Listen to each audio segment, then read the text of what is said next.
Good morning, Base Guru and chat.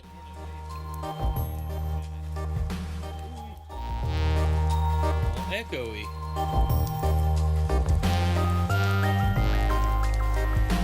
How are we doing?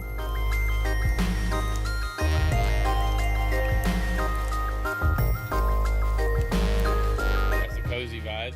Yeah. Probably not for the best, dude. I'm too tired. The thing is, I wasn't even up that late, and I slept pretty good. I'm just like tired.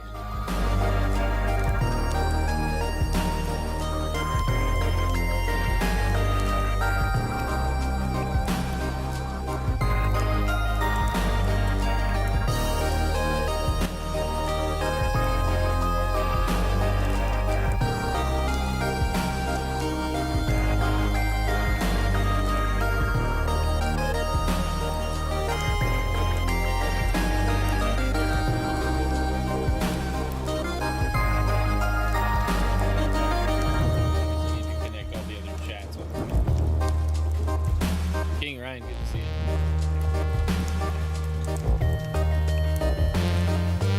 So it'll be like, you ended the live stream, and then it's like, no, I didn't. You're lying.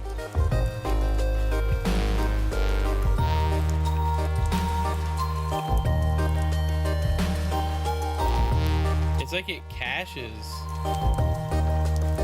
something. I don't know. I don't know how it works. It's just not working. Is what I know. Thanks for the likes. Appreciate it.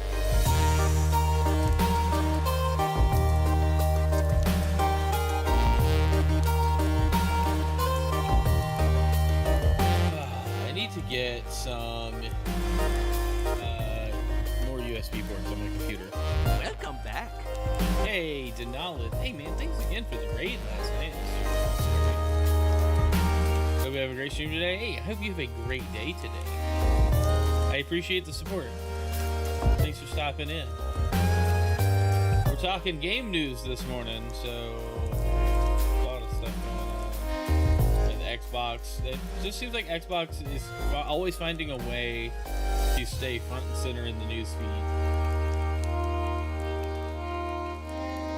I find it interesting how they're just like constantly finding a way. Hey, thanks for the work alert.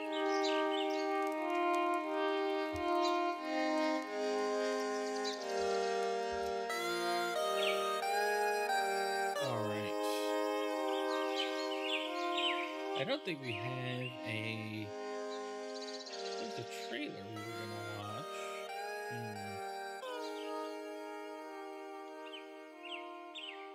Oh, there it is. Okay, never mind.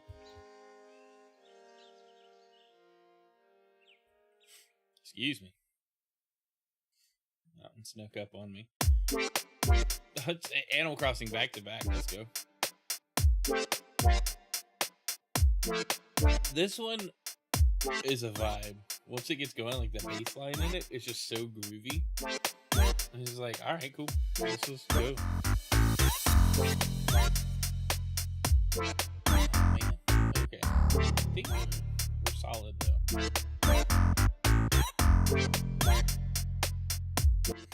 Well, good morning, chat. Welcome back to the stream, back to the channel. I hope you're all having a great week. It is Wednesday, my dudes. How are we doing? Halfway through the week, almost to the weekend. A lot of game stuff happening over this weekend. We'll get more into that on the news articles. But I do want to check in with you guys, see how you're doing.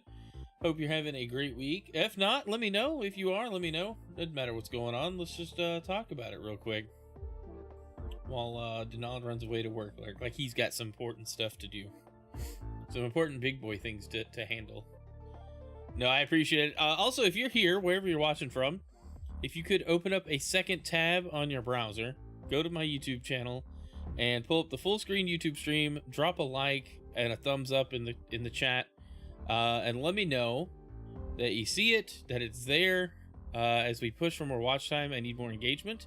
It has helped massively. We had a couple people last night show up on the stream, and they came through via the algorithm recommendations. So the streams get pushed out, guys. It's awesome. It's awesome to see as we try to push for the first tier of YouTube partnership, which requires quite a bit of watch time. So we're pushing for that, and I appreciate the support. Whatever you guys do, and wherever you're watching, don't leave there. Stay there. If you're on TikTok, stay on TikTok. If you're on Twitch, definitely stay on Twitch. It all helps. It all helps, just at a different pace. The big goal is YouTube partnership this year, and we're gonna need a lot of watch time to get there. So if you can, just help out that way. Engage with the stream. I appreciate it. If you're watching anywhere else, appreciate you being there. We're on at least 6 platforms right now, and that's probably where it's gonna stay. I don't think I'm gonna add anything else. That's too many, to be honest. There's too many platforms to hit, and I've already got everything set up kind of like I want it. As soon as YouTube lets me do the dual stream with 2 stream keys instead of the 2 separate streams, that's gonna be like game changer for the entire thing. That's gonna be so much easier. I can't wait for that update to come out, but I don't know when that is. That's gonna be a while from now, from what I assume. But anyway, let's jump into the game news. Again, if you guys find anything interesting in the news stream that I haven't covered, or that you have a question on, feel free to ask, and we'll just jump in. And I don't know if we turn news mode on or off. Hey, Rookie! Welcome back. It's been a long time since we've seen you in chat. How's it going? How's things been? Yeah, it has been. Lizard, lizard, lizard, lizard, lizard, lizard, lizard, lizard, lizard, lizard, lizard. Yep, I feel that. That's today. I feel like a lizard. Alright, had no clue if the news mode was enabled or not. To be honest, it doesn't make sense. The Switch will say it's off, and then it's on, and then it'll be on, and it's actually off. Or it says it's off. I don't know. I gotta revisit the logic for that, because it's kind of wonky. Anyway. Let's grab a different playlist, and we'll jump into the news. Alright, let's start with this first topic here. Alright, Fallout 4 launches on Switch 2. It gives us a better glimpse of the wasteland. Bethesda has released a new launch trailer for Fallout 4 Anniversary Edition on Switch 2, celebrating the release of what might be the ultimate version of the post-apocalyptic RPG. Gives a proper look at some of the characters and locations you'll see on your journey through the wasteland. And while the recent announcement trailer admittedly did little to excite us, this one's pretty darn cool. The Anniversary Edition contains the main game itself, along with 6 official expansions, including Far Harbor, Automatron, Nuka World, and more. Also, over 150 club creation items included in the bundle, so plenty to tinker around with. We'll have our own review of the game soon. So yeah, a reason I included this here, I don't know if we want to watch it or not. I'm not big into Fallout, but apparently this this trailer and this release is looking a lot better than what Skyrim did on Switch 2. Which is kind of important because it's all Bethesda. But hopefully they can, get their optimization pipeline on Switch 2 figured out, and we'll start seeing more ports of like Xbox One and early Xbox Series titles over to Switch 2. Especially like games like Fallout 4, Skyrim. It'd be cool to see Oblivion remastered hit Switch 2. And so I'm hoping these games could come over, because these would have I believe they'd find an audience on the Switch. Plus, there's no reason not to, right? The Switch 2 is more than capable, even at a locked 30 FPS or 40, which is apparently what they're offering now. 30 or 40 FPS, which is great, because more frames are better than less frames, as it goes in the world of gaming. But anyway, yeah, so I thought it was cool. I don't necessarily want to watch this trailer, but we do have a trailer to watch later. Oh, okay, so yesterday Insomniac decided, hey, Wolverine comes out September 15th, we can share it with you. They're trying to get ahead of GTA. It seems September is going to be a big month for Insomniac and PlayStation, so we'll get Wolverine officially out. Release date reveal. Very nice. Don't loop. But that's cool. It's nice to have a release date for this game. Better than not having a release date, you know? Alright. We got another announcement from a PlayStation game. Hunters, we know you've got questions about the upcoming playtest. So here you can find the most important answers to get you ready. So the closed test is this weekend. Which, if you've been keeping up with everything, the Marathon Server Slam is also this weekend. So I don't know how they're going to manage this. And it seems kind of weird to have your playtest and your Server Slam for two of your live service games that require players to be online. And they can only pick one thing to do at a time. And yeah, it's two games, it's two different audiences, but there's bound to be some overlap. And you'd think they could have pushed this to just one weekend out and not this weekend. Find it strange. I don't know. It feels kind of a little like self-handicapping going on here. Like I don't know. I don't know what to make of it. It's just okay. I hope both do well, and I think Marathon's going to have the bigger turnout. But the closed test, I mean, obviously it's closed, so there is a limitation on the number of people. But this is on PS5 and Steam. Interesting that they would choose the same weekend as the Server Slam for Marathon. I don't fully understand. You know, very odd. All right, let's talk about Xbox. We got some news. There's an interview coming up with Asha, and I believe Matt Booty's also in the interview as well. We'll read through that article together, but we'll start with this. Xbox co-founder believes it is being sunsetted in favor of AI. Calls the new CEO palliative care doctor. I don't know what this word is. Palliative? I don't know. Anyway, Seamus Blackley believes Microsoft's gaming future will be dominated by generative AI. So we'll kind of restate what we just read. Xbox co-founder Seamus Blackley believes that Microsoft's gaming brand is being sunsetted, and that its new CEO has been brought in as a care doctor who slides Xbox gently into the night.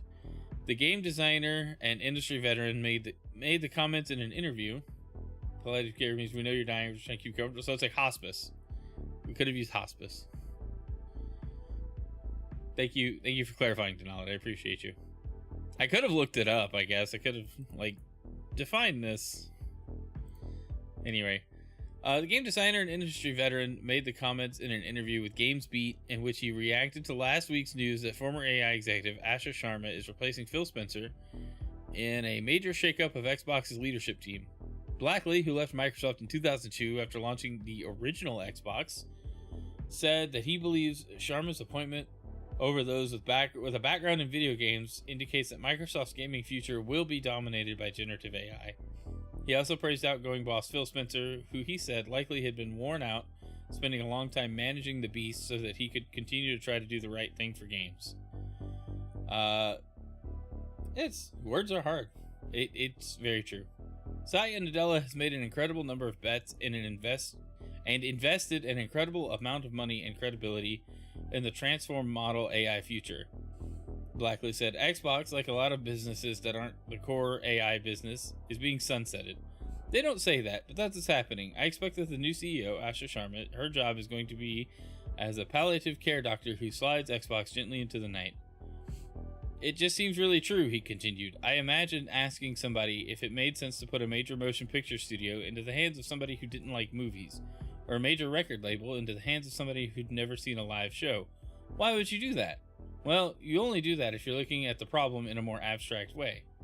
The natural consequence of the focus on AI is that AI abstracts every problem from the minds of the executives who believe in it. We're abstracting the problem of games as well. There's a core belief, and you can see it in what Satya said, that AI will subsume games like it will subsume everything. See, I don't like this statement. I don't... You know, the current CEO of Microsoft believes this, that AI will subsume everything, and is like, it's just not comfy to think about. Xbox co-founder said he believes that whether or not you agree with generative AI, Microsoft is ushering all of its business units towards it, including gaming. That is in no way surprising, he said. It would have been shocking if they had somebody in there in a meaningful role who is passionate about games, passionate about the creator-driven business of games, because it would be in direct conflict with everything else Microsoft is doing. So this is where I think Phil Spencer was up against the wall, and the same thing with AI will not subsume everything. It might be integrated into a lot of things. We're a long way from everything. Who is the real AI? That's right. This is just all a hallucination that I convinced AI to come up with. But this is what I think. This is why I think Phil Spencer and Sarah Bond left. They were up against the wall. They're passionate about gaming. They were doing their best in their roles, and it's like, look, we don't like the AI future. We're out. Believe me, as a robot, I'm trying to subsume everything. Microsoft is a company that's now about enabling its customers by enabling AI to drive things. That's at odds with the auteur model of any art, but specifically of games. Microsoft doesn't have the problem that Apple does or that Netflix does, where they have an auteur-driven content model to manage. Games are the only place where they have a content business. In her joining statement published last week, incoming CEO Sharma specifically highlighted AI's future role within the gaming division, claiming that Microsoft won't flood its games with soulless AI slop. AI has long been part of gaming and will continue to be, she said, noting that gaming needs new growth engines, but that great stories are created by humans. Blackley, however, dismissed the comments as what every single person who's been brought into games from other industries has said when they're hired in every press release, probably going back longer than you and I have been in this business. He also shared some advice on the new Xbox boss, urging the exec to leave this job soon if she can't develop a passion for games, and urging her to speak to former games leaders for advice. If you want to look for people to emulate, you look at Shuei Yoshida, he said. I tell her to go and spend a day with Shu, go and spend a day with Peter Moore, go and spend a day with Phil Harrison, and go and spend a day if you can with some of the guys from Nintendo. Find Reggie, spend a day with Reggie. Go and talk to those leaders about how they succeeded and failed in the business. Learn from them. Don't try to make it up on your own. Go get the data. They're all out there. I'm sure Reggie, there's a recently departed executive from Nintendo who might be very interesting for her to talk to, right? That would be my advice. Go talk to all of those people. Which, I mean, Seamus is right. If she does go talk to some of these former leaders in the industry, she could learn a lot. And I do agree, if she doesn't develop a passion for games, that might be a problem down the road where she goes, oh, well, AI can figure this part out. And it's like, oh, wait, hold on. You know, we don't know for sure. I think I'm all for giving people a chance, let time tell. But I kind of understand Seamus's perspective here, where he knows Microsoft from the inside. He worked there for a long time, and developing the original Xbox was already like a challenge for them. They did it kind of behind closed doors and presented it as like a passion project, which I don't think you could get away with at Microsoft now. Everything has to serve shareholders. Everything has to have a purpose. Everything has to be, hey, Dan, I'm waving at you. Good to see you. My Overwatch buddy there. We have yet to play a game together since the new update. But Instagram didn't show me that you messaged me. Hey, see the headline? I want to say so much. No, Siri, nobody's talking to you. I want you to say a lot. I think that's good. You should say a lot. Anyway. But where was I? Either way, I don't know if Xbox is on the out and out, but it definitely feels like it has been. And we're going to have to just play the wait and see game right now. I mean, her first day as CEO was Monday. So we're kind of going from there. We have a lot of wait and see to play. If it's not good, it's not good. But I have been involved on the consumer side of Microsoft for a long time. I can tell when they're pulling the plug. You know, it's almost a feeling you get, and it's very similar vibes right now. So if they are pulling the plug, well, dang, you know. Yo, Dan, thanks for hitting that Prime sub button too. Thank you so much. We've picked up some Prime subs lately. It's super awesome. But yeah, I'm not doom and gloom, but I do pick up the vibes that Microsoft has been putting down. So Asha Sharma has also been criticized for her gamer score and her Xbox account. So she explains 10K gamer score on new Xbox account. So she responds to concerns over her Xbox gamertag profile in recent social media posts. Following Phil Spencer's retirement announcement on Friday, February 20th, Asha Sharma was named EVP and CEO of Microsoft Gaming. In an attempt to familiarize herself with the Xbox player base, Sharma replied to players on Twitter, letting them know that she hears their concerns and wants to recommit to core Xbox players and re-strengthen the brand. In one of these tweets, she shared her gamer tag. Internet sleuths quickly searched the profile and felt it was artificially boosted to enhance her appearance as a relatable gamer. She didn't expect her profile to become a big deal. Responding to IGN's Ryan McCaffrey on Twitter, Sharma claimed that she didn't expect the gamertag to garner so much attention. She also responded to concerns that AI, the department at Microsoft she previously worked in, is being used to write her posts, saying she agrees with those who claim that faking her affinity for gaming would be a bad thing. She says her account racked up more than 10,000 gamer score and played such a wide variety of games because it was a shared account at home. That has since been fixed. So that's kind of funny. She set up her gamer tag, I guess, on an Xbox where her kids are also playing on it. Which is funny. I would never, as a dad, and a gamer who sees the importance of his own saves, grew up with a little brother who would overwrite his own saves. No, you're not playing on my account. That's my account. You get your own account. I also didn't expect my gamer tag to blow up, and the reality is more boring. I created it recently to learn and understand this world. I played with my family, and it's a shared home account across devices, which you can see in the range of games and achievements. Fix that this weekend, and everyone is only playing on their own gamer tags, she said, before reaffirming that her goal is to return to the roots of Xbox and make the brand stronger for sure. So Ryan McCaffrey says, do I believe AI is writing Sharma's posts? No. Do I believe that an experienced gamer on the Xbox team may be helping her sound more like a real gamer with her social media replies? Yes. Do I think it's a bad idea for her to try to fake this? Yes. Yeah, it is. People know. People can smell it, right? Like there's an aura that you give off when you're faking it on the internet, and people can detect the BS from a long ways away, I should say. Smart Alec, good to see you. Thanks for popping in, man. How's it going? How was your stream last night? One of the games that Asha Sharma's profile had 100% completed was Firewatch. Sharma has claimed that the game deeply resonated with her, and she wants to make emotionally impactful content like that at Xbox. It's funny that any Microsoft employee would not automatically want a separate account for every family member on every type of device.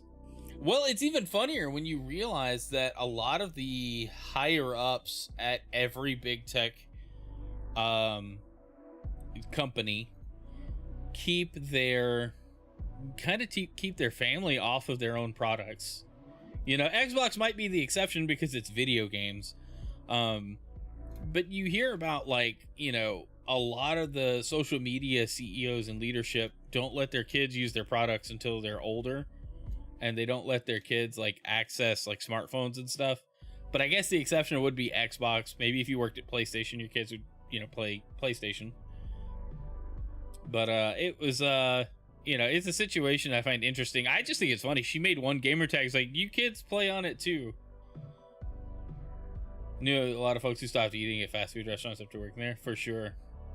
Stream was good, made fun of, bullied, the usual. Everything's here. Dude, they're good. We're talking game news.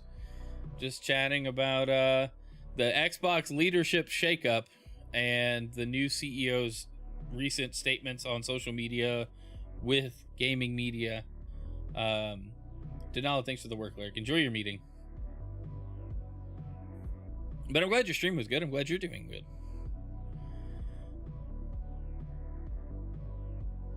Okay, where were we? I'm totally derailed. It's fine. So make it emotionally impactful. Okay, so yes. So she has at least played some games. At least that's what we can see. And her sharing her gamer tag with her family is admittedly kind of a newbie mistake that I could accept. I don't really care. I know, I think my brother-in-law does the same with his kids and his Xbox account. Now, if he gets banned, good luck, bro. You know, I have done the opposite and made my kid an Xbox account with its own email, lockdown, parental controls, and all the things related to that. You know, I would never let my kids get on my account directly. Glad things are good here. You're coming to reach this year. That's the plan, dude. I got a creator code for people looking to get tickets. I don't have it on the game news overlay. I probably should add it on here just to remind people. I guess I could pop it on here real quick. All right, let's just take a little side journey while I'm thinking about it. Let's see. Copy. And paste. There we go.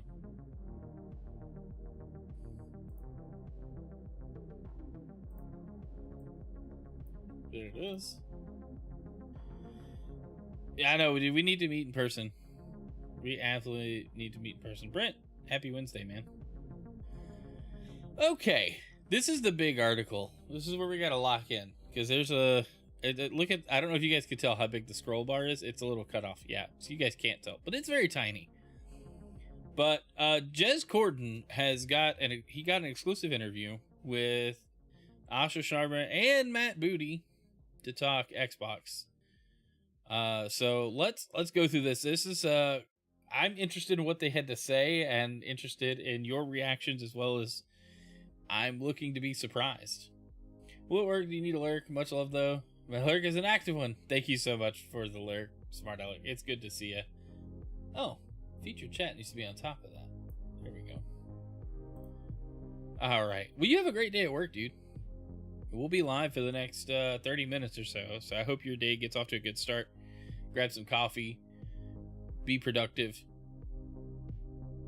All right. And we'll jump into this. Jez Corden, thank you so much for this article, by the way. Good job snagging this. As former Xbox CEO Phil Spencer prepares to exit, we caught up with incoming CEO Asha Sharma and newly promoted CCO Matt Booty to learn about what the future holds for Microsoft's gaming operation. As of February 23rd, 2026, Xbox has a new CEO. Asha Sharma is taking over from Phil Spencer, who is set to fully retire from the business this October. Spencer has been instrumental in turning Xbox from a Microsoft oddity to a pillar subsidiary, bigger in some quarters than Windows itself, but times have changed. Xbox is facing some of its biggest challenges yet, as disruption from non-gaming entities threaten playtime hours and evolving user behavior and sentiment bottlenecks interest in traditional video game play, in quotes. Sharma's task will be figuring out how to guide Xbox through its next era, as conversations around artificial intelligence dominate this discourse, and Xbox's place in this strange new world is continually questioned. I briefly caught up with both new CEO Asha Sharma and the newly promoted Chief Content Officer Matt Booty to discuss what Xbox's next decade looks like as we head through the division's 25th year in operation. That's right, this is the 25th year of Xbox as a brand. On the return to Xbox and a commitment to Xbox hardware. In her opening letter, Asha said she wanted to bring about a return to Xbox. I asked exactly what that means, since it effectively implies that Xbox has begun to stray from what Xbox is. I'm going to get tired of saying Xbox in this article. I need you guys to know. Sharma volunteered an emphasis on Xbox's core, and specifically its beleaguered console platform, which has seen a few fiscals of near constant decline. She's quoted as saying, "For me, the spirit of Return to Xbox is about returning to the spirit that the team was founded on. It's that spirit of surprise, the spirit of building something nobody else is willing to try. I've heard renegade, rebellion, and fun used. That's what I was thinking about when I wrote that." And that goes back to what we're talking about with Seamus Blackley and how that team kind of locked themselves, behind the scenes, out of sight, and worked on a project kind of against the grain of what Microsoft was doing at the time, just to see if they could get it to work. And when they finally had a working prototype that they could show and kind of sell the vision on, that's when they showed Xbox off internally at Microsoft. And I think it was a pretty hush-hush project at the time. And I think stuff like that, if she wants to get back to that, there's going to need to be a lot of autonomy and creative freedom that doesn't make its way up to the shareholders calling the shots on what projects get worked on and approved, right?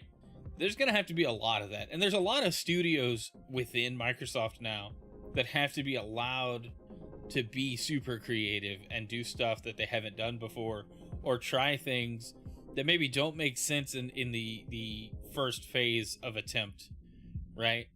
And I don't know that Microsoft in its current state would allow that much at all. Like, I just don't see that. The way the gaming industry is shaped right now, maybe with smaller teams that have a focus on one or two things that they want to try and attempt, maybe that's the goal. But if not, and things are just going to continue as they are right now, yeah, that rebellious spirit, that fun, is going to be hampered by potential return and shareholder thoughts, right?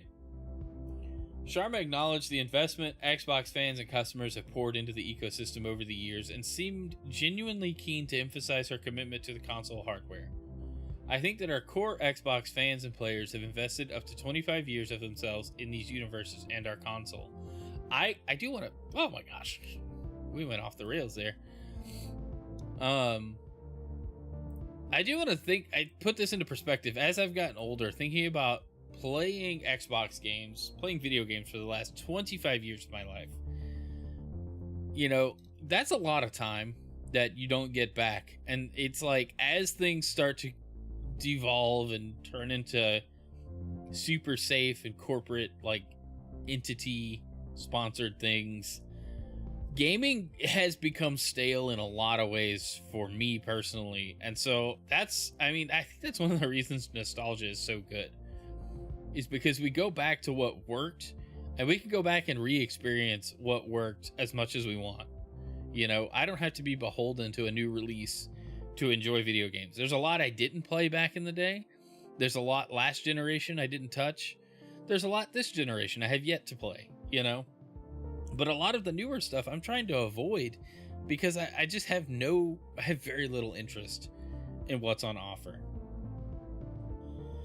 I think all consoles will be delayed in terms of development until RAM and GPU stabilizes. No reason to release hardware is out of people's budgets, and also stock issues. Oh yeah, for sure. That is for sure the thing. Okay, let's continue. I want to make sure everybody knows I'm committed to Xbox, starting with the console. See, I like that. That sounds good.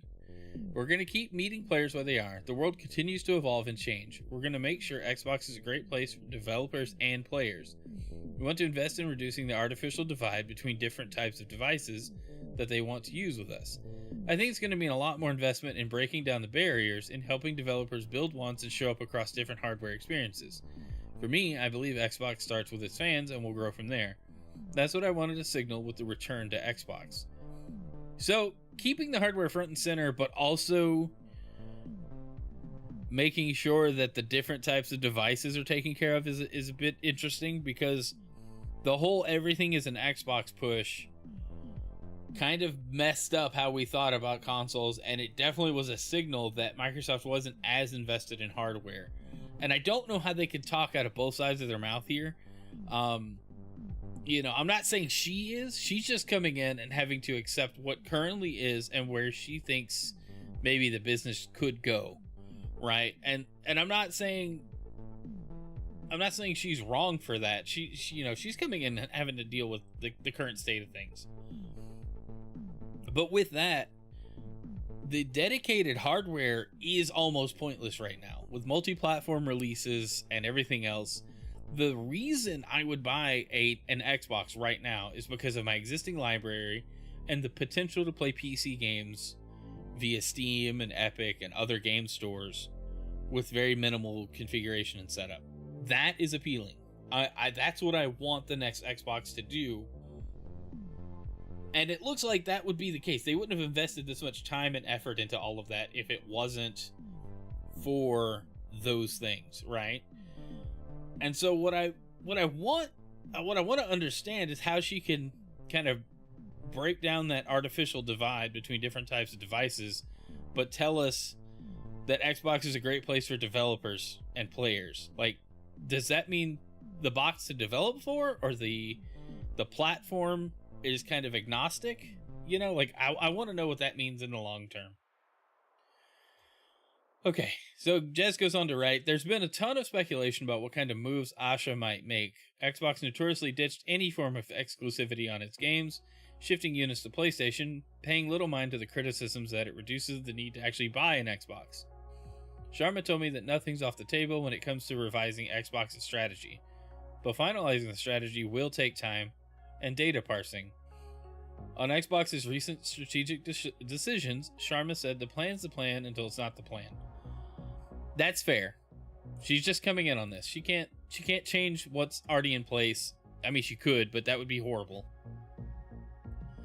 But the looking at data and finalizing the strategy, multi-platform is on the table 100% of the time. They have made too much additional money off of releasing games on PlayStation and Switch to not continue to do so. And that's not a bad thing, but it does actually minimize console sales. Because if I have a PS5 and I know Xbox games are coming, I'm not buying an Xbox, right? It'd be the same if PlayStation started releasing their single player exclusives on Xbox. I'd be like, okay, I can wait. We're gonna wait on PC anyway. So it kind of looks like if the next Xbox does run Steam, you'll just wait and it won't matter, you know? All right, we'll go on. Let's see. She goes on to say, right now, I need to learn candidly about the why of these decisions, what we were optimizing for, and what the data says about Xbox strategy today. That's the honest answer. I'm looking at lifetime value, not just what happened in a previous moment or in short-term efficiencies and things like that. The plan's the plan until it's not the plan. And that, again, that's the only way she could really proceed without completely disrupting the entire thing. Yeah, Death Stranding's a great example. They make too much money putting it everywhere. Additional money. Xbox players have thousands of dollars invested. Oh wait, we skipped a paragraph. Sharma described how her and Matt Booty are currently going on a whirlwind learning tour of all of Xbox's gaming teams, with studio and org visits pending for Minecraft, Bethesda, Activision, and more. Matt Booty cautioned that players shouldn't expect drastic changes in the near term, though, while emphasizing that the team plans to re-examine and question everything. Xbox players have thousands of dollars invested in money and time too.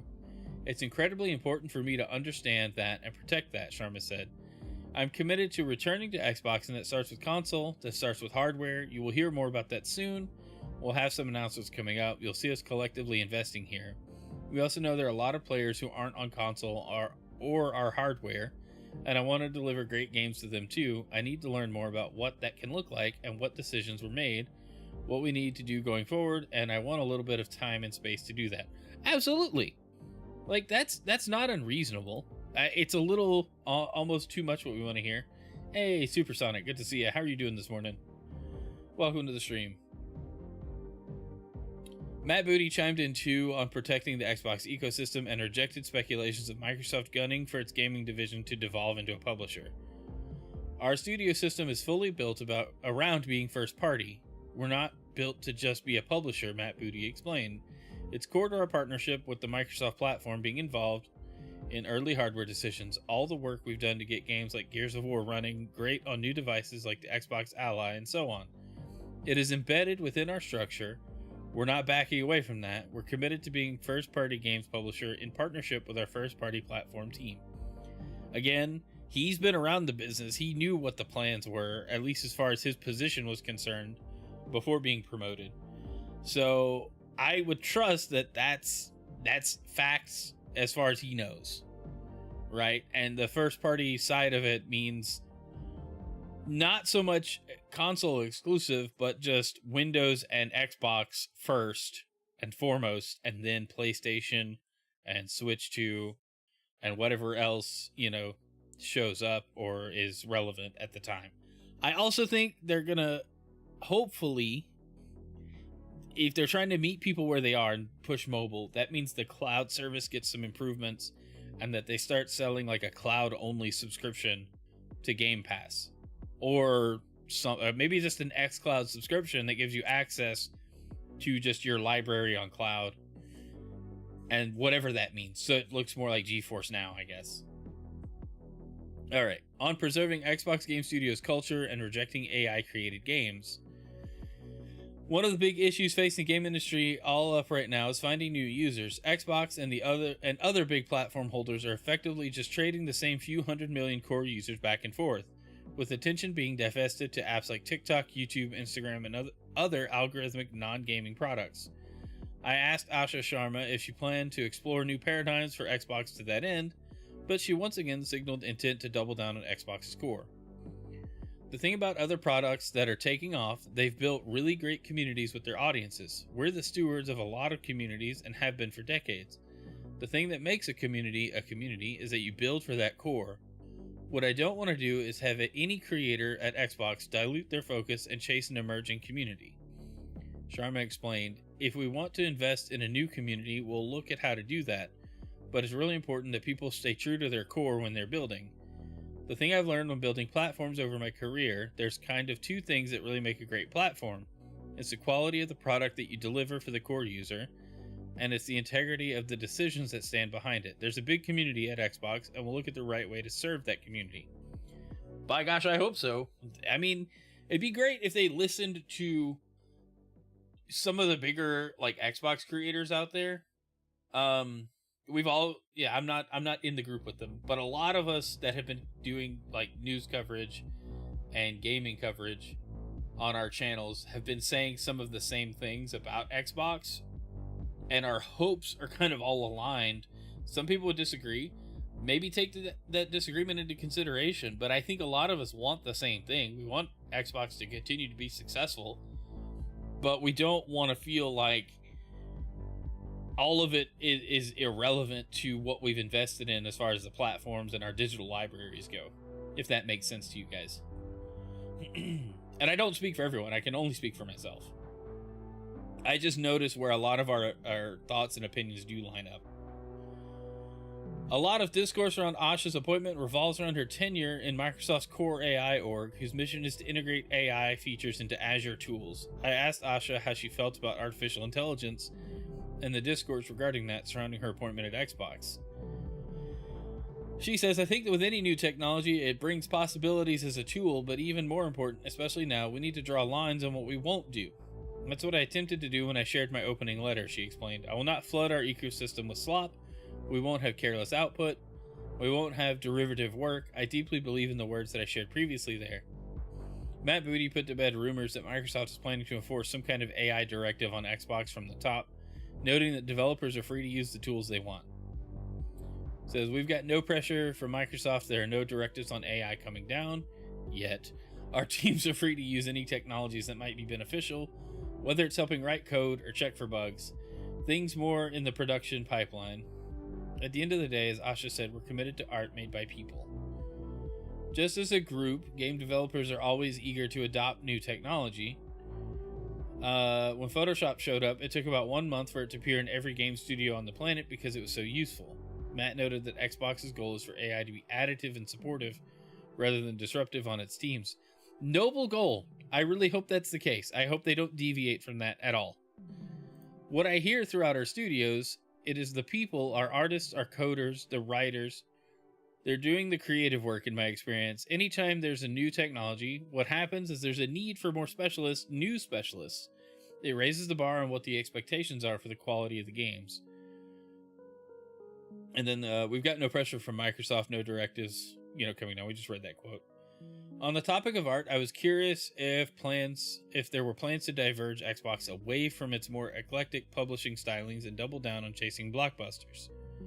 Some of Xbox's biggest games like Overwatch and Fallout 76 have seen a huge resurgence over the last year, and other titles like World of Warcraft, Diablo, and Call of Duty continue to see impressive engagement, But will there still be room for the smaller, more intrepid, and potentially niche creative Xbox studios in this new era? Matt Booty says that type of creativity remains core to Xbox's gaming philosophy. Oh, excuse me. The first conversations Asha and I had when we first met to do all of this, to her credit, she immediately emphasized supporting our studios and our games. Our ecosystem's built to be a portfolio of everything from small games to ongoing franchises to the big blockbusters. We're built at our core to build everything from Kiln to Call of Duty, everything in Minecraft to South of Midnight. That's core to how we're set up. They do have so many studios that they have to they have to find a way to make that work. And like I said earlier, like as long as they've allowed those studios to have creative freedom, then you know, that's great. You get everything from Minecraft to South of Midnight. Matt said that Xbox thinks of itself as a federation of studios supporting each other both creatively and technologically. That's great. I think we've got one of the best portfolios out there, even in the entertainment industry more broadly in terms of that range. We're dedicated to it, and here's why. I believe that almost everything big started as something small. We cannot lose the ability to have those places where little sparks can grow into something big. The creative environment that lets us take bets and creative risks has to be part of Xbox's culture. We're committed to our studio system. Our studio system is built for that. Excuse me. I guess I've been talking too much this morning. This is a lot to read. See, the best thing about my job is sitting in on meetings when they're just early ideas. You can imagine what it's like sitting in a room and someone says, "We're gonna make a game about a walking lighthouse," Matt said, referencing Double Fine's Keeper. And then I go from that to review the next 3 years of Call of Duty. It's been great to hear Asha state her commitment to that as well. Nice.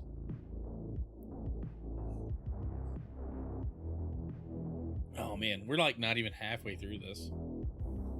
Oh, there's just a lot of... Okay, we're almost done. I just needed to know because I was looking at the time and everything else. Excuse me. So sorry, chat.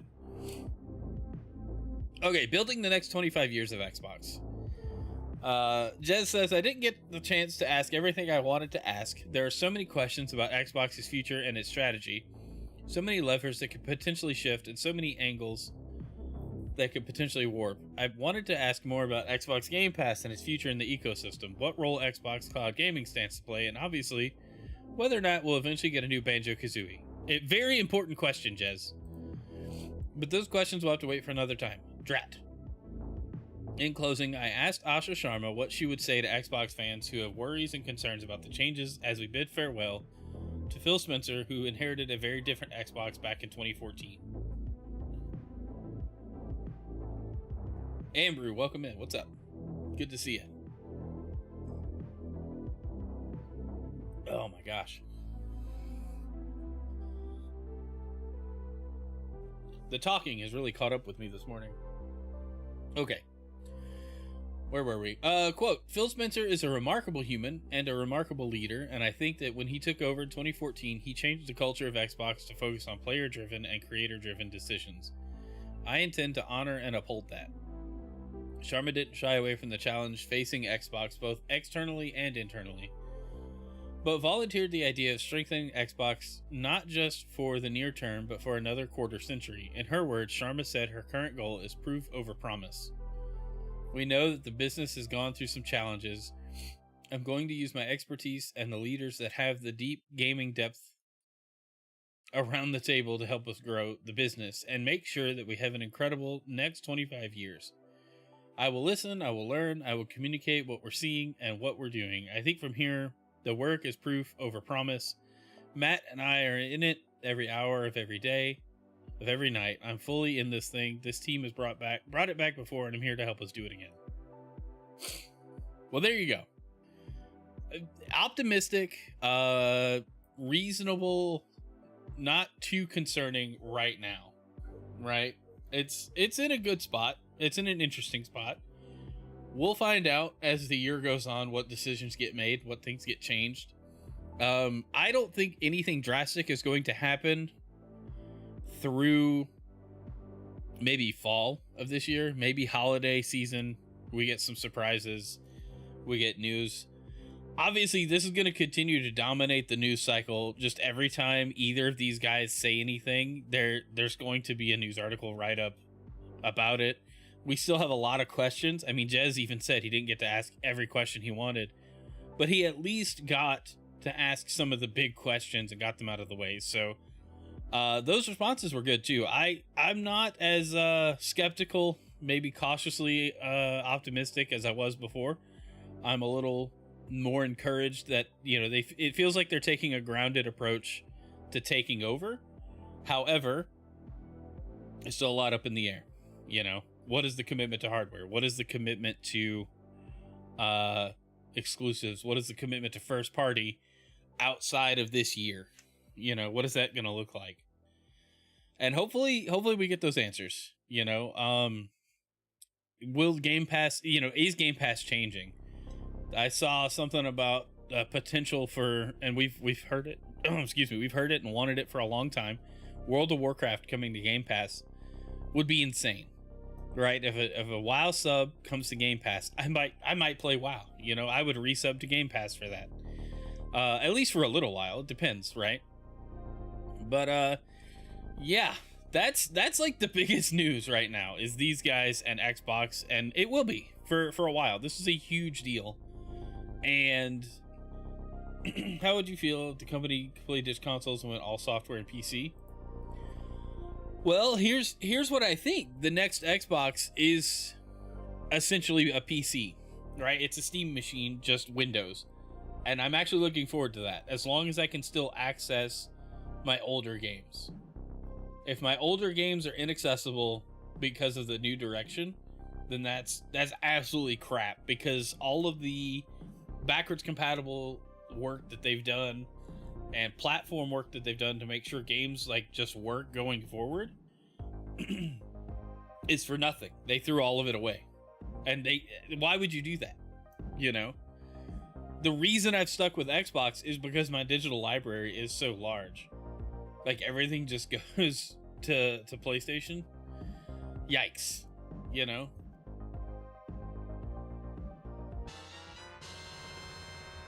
Yeah, Amber, thanks for the rose. Appreciate it. But, yeah, that's wild. Also, that wasn't supposed to make any noises. Take Finity to just be doing whatever it wants. Alright. Anyway. Alright, let's move on before I run out of voice altogether. Alright, Amazon. No longer publishing Maverick Games' open world driving game. A new report reveals Amazon has released Maverick Games from its publishing agreement. Amazon has two big games in development with Crystal Dynamics, the Tomb Raider remake and the next installment of the mainline series. Along with that, they were also in a partnership with Maverick Games to publish their open-world driving game, but those plans have now changed. In a statement to the game business, an Amazon Game Studio spokesperson revealed that the company has decided to release Maverick Games from their publishing agreement. The company will focus on projects that take advantage of Amazon's unique strengths and scale, which includes the recent relaunch of Luna and the Tomb Raider franchise partnership with Crystal Dynamics. The spokesperson mentioned that Amazon Game Studios has a great respect for the narrative-driven driving experience that Maverick Games is developing. They believe that this decision will enable the developer to find a publishing partner whose strategic priorities are more closely aligned with bringing their game to market. I'm not gonna read the rest of this. Oh yeah, we gotta talk about this one. But this reads like Amazon Games has they bit off more than they could chew, and the board is like, nope, you gotta cull this back. And the Tomb Raider thing is kind of a guarantee for them almost. I say nothing's really guaranteed, right? But it does seem like they're going to have a better return on Tomb Raider, the remake and the new one. And so they're kind of culling this. I mean, they've canceled so much in the last year at Amazon Games, and now this is just another thing. At least the game isn't terminated. You know, if they can find another publisher or self-publish, then that open world driving game can still come out. But what is the cost of publishing for these guys? I don't know. AI and low quality games ruining a lot of games. Companies taking the lazy route and not listening to fans, players makes it even worse. Oh yeah, AAA gaming is in a bad spot because of companies being super safe and only publishing like the big franchises and stuff. So Amazon's doing the same thing. It's true. Amazon's King of Meat shutting down just 6 months after launch. Okay, this is one of those games that we all saw the trailer for and went, nah. Kind of like Kiln. We all watched the reveal for it and went, nah, that's not it. That's not for me. That's not gonna last. So King of Meat has announced it will shut down in April. The game was released less than 6 months ago. An Amazon Games release, the Dungeon Crawler X Action Brawler hybrid King of Meat, launched in October 2025. It was a rough launch described as disastrous. No, a rough launch would be, hey, things didn't work quite right, but people are playing the game. Disastrous is Concord. 2 months after the game's launch, several developers at Glowmade, the game's development studio, were laid off. Sounds like Highguard. As of this writing, there are 11 concurrent players on Steam, and the game's all-time concurrent player peak was 320 on November 15th. The game has announced it will be shutting down, and players will receive a full refund. The game just did not look interesting. And I hate that I judged it, but you gave me a trailer, you showed me something, and I went, that looks weird, I'm not into it. And I wasn't the only one, apparently. Indie is taking off. Yes, indie and like AA games are going to be what carries the industry for the next few years. King of Meat plans to shut servers down in early April. King of Meat servers will shut down on April 9th, meaning the game will be offline just a few days past the 6-month mark. The development studio thanked the players who gave the game a chance, but ultimately admitted the game did not find the audience it was looking for. I mean, that's the breaks. When you do a service game, a multiplayer focused title like this, that's the risk, right? You could have a cool idea, and it's very silly, and I'm sure there were people that liked it. There just weren't enough people that liked it. And I hate that it happened that way, but it is what it is. You know, I hope they all learn from this, and if their studio gets dissolved or shuts down or whatever, maybe the developers can find a better idea to work on. I don't know. I hate it because they put work into this. They believed in this. But it just didn't hit. It didn't hit me from the trailer. I was like, that looks like it could be fun, but it also looks like it's not very fun long term. All right. Let's talk about Overwatch Rush. Blizzard unveils brand new Overwatch Rush game. A new announcement has arrived for Overwatch Rush, a new hero shooter for mobile devices. Yes, it's on mobile, but it's okay. Check it out. Let's just watch the trailer. It's 3 minutes of gameplay.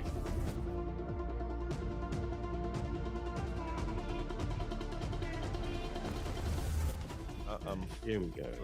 Right. Okay, remember, we're here to win. Ah, we got it. Nice. Awesome shield.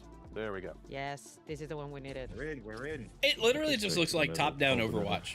Charging. And I'm okay with this. Like, We'll check on the mobile, cyber. that makes Just hold sense. it. There they are. There they are. Get behind. It's like if there we Overwatch go. was a They're pushing MOBA. hard. Which it kind Right on of, the you know, it sides. does have MOBA vibes. Oh, they just. Oh, we have to get out. Get in there. But it looks very Right. much like a Right, third-person break a top-down shield, break a shooter. shield, break a shield. Yes, yes. Charging, charging. Make him regret it. Nice! Oh my god, that was awesome! Yeah, and we're getting fair. Nice. Well done, we wiped them all. Oh, so Yes. What an amazing shot. See, Reinhardt saved the day. That was fast. Wait, if you listen carefully, you can hear them rage right now. good. Yes. Let's see if they come back from that. You can see the. I'm wondering if I can use a no, no, controller or if anyway. I have to use the touch controls. Let's take them here. If there's no controller support, I probably won't play this My health is much. down. He's on the ground. Ferris down, Ferris. I get a little carried away. Orange chat, Alright, get no out, audio sorry, needs get out, support. get out. Hey, Ginger, thanks for being here. man. Okay, let's regroup. Sorry. This is That was my Overwatch Rush. There, It is a He's top-down out of line. Overwatch game Reaper, for Reaper, mobile. Reaper. Oh. It is literally just top-down third-person Overwatch. Oh, Reaper, how did he escape? This is an early build. Inches away. We need to kill this Reinhardt. We've got him again. All right. I'm ulting. I'm gonna heal on the back line. Nice, nice, nice. But it looks fun. Make him regret it. Make him regret it. I got Reaper in the side room. So we got Oh, a yeah, little, let's go little get over a him. minute left. Okay. I'm gonna stay with Reinhardt.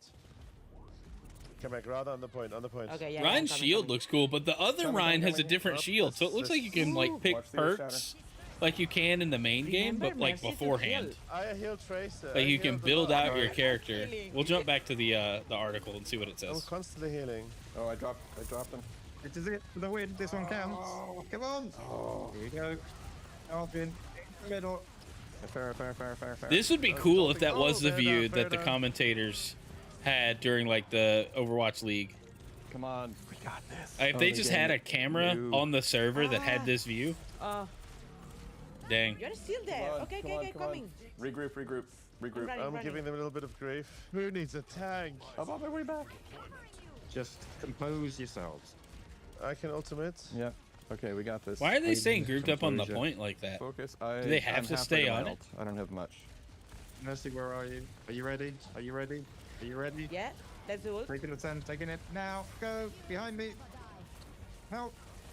Getting Lucio, getting Lucio. He's saying help. Lucio, I feel that Lucio, tank so Lucio, much. Lucio. Help! Up, the ultimate. Yes. Nice. Oh, that slow is brutal.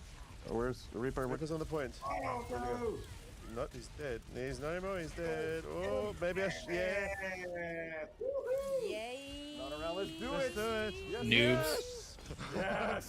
Nice. Why don't they? Well, they have a different view. Too easy. They had no chance.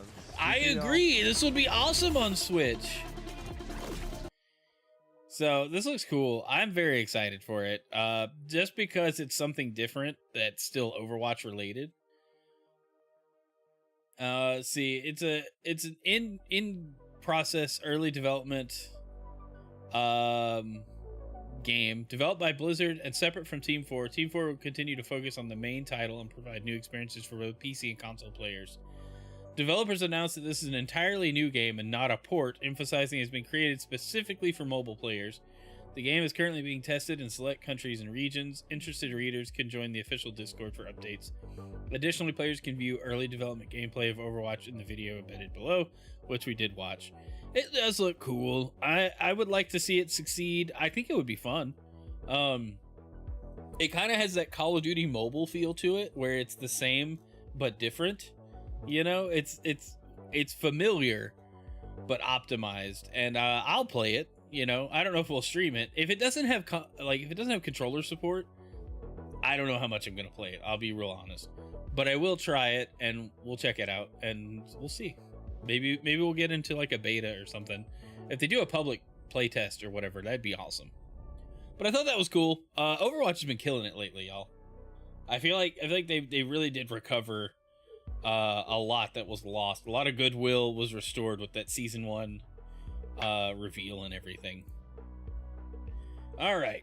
Simpsons Hit and Run prototype Simpsons Hit and Run and prototype studio Radical Entertainment has returned.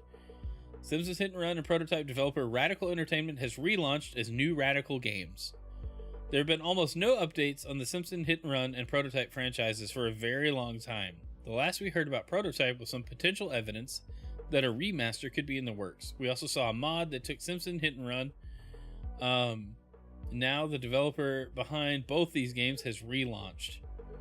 Spotted on our gaming leaks and rumors, Radical Entertainment has relaunched as New Radical Games, a mix of the old company and Hothead. The new development studio will have Ian Wilkinson, the co-founder of Radical Entertainment, as CEO, and Tim Bennison, a former COO at Capcom Game Studio Vancouver, will join as COO of New Radical Games.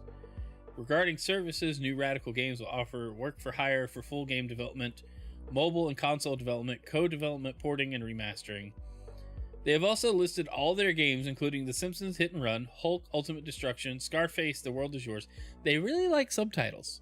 Crash Tag Team Racing, Crash Mind Over Mutant, Crash of the Titans, and Prototype.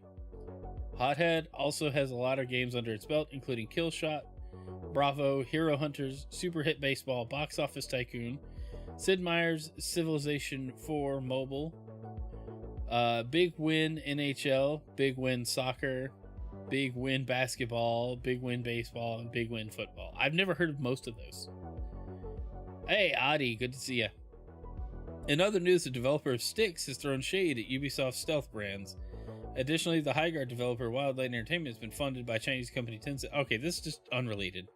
I got to remember after the break, there's like nothing in the article most of the time, but this was kind of cool.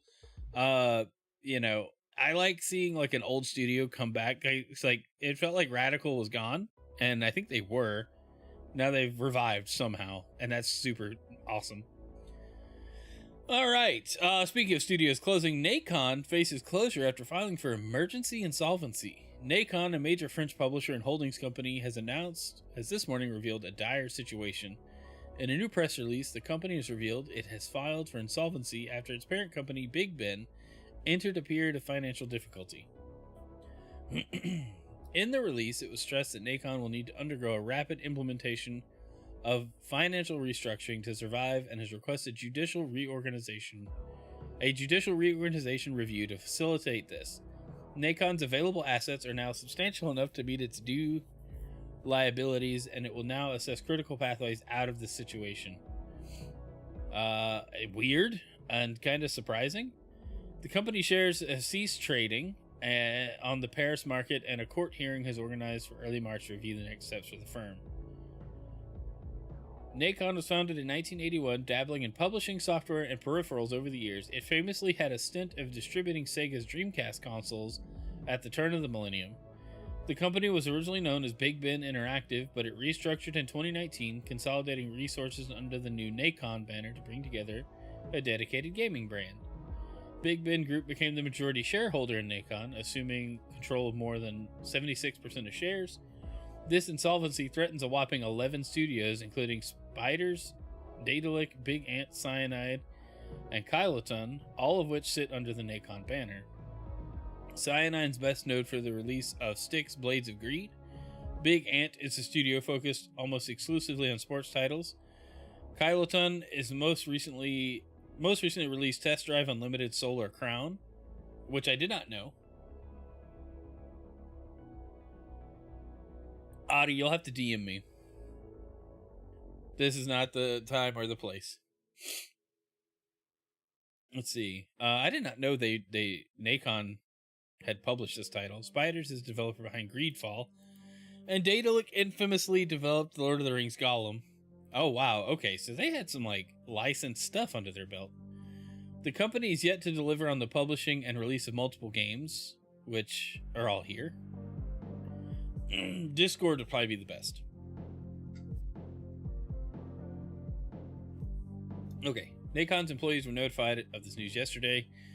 February 24th, Nacon has promised to keep the market informed as the situation and proceedings develop.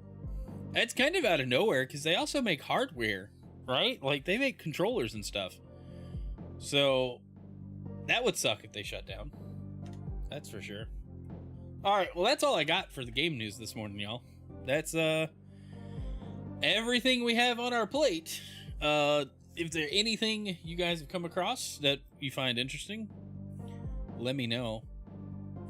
We have Friday's game news to look forward to as well, and a big episode of the Gaming Roundtable on Friday. I'm very excited to be a part of, hopefully. Hopefully Ginger hasn't fired me from the show yet. But anyway, yeah, that's all we got. Let's see. Come back to just chatting. Anyway. Let's see.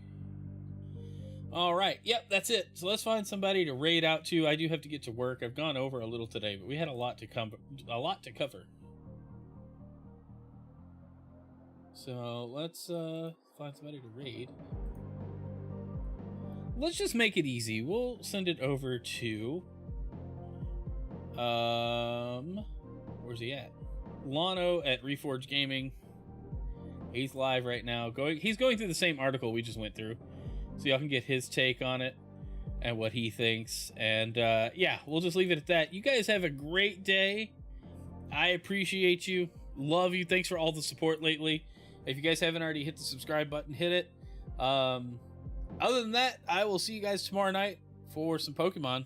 Y'all have a great day. God bless, and see you soon.